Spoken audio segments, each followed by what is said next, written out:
Pareho ba po yung pagiging magsasaka sa pagiging agri-businessman or businesswoman? Kailangan lahat ng mga magsasaka ay matutong maging agribusinessman or woman. Ang career sa agrikultura is a business.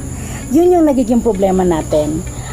Yung mga makalumang pagsasaka, tulad ng araw, pag nakita nila na buntun-buntun ang kanilang palay, ang pakiramdam nila mayaman na sila.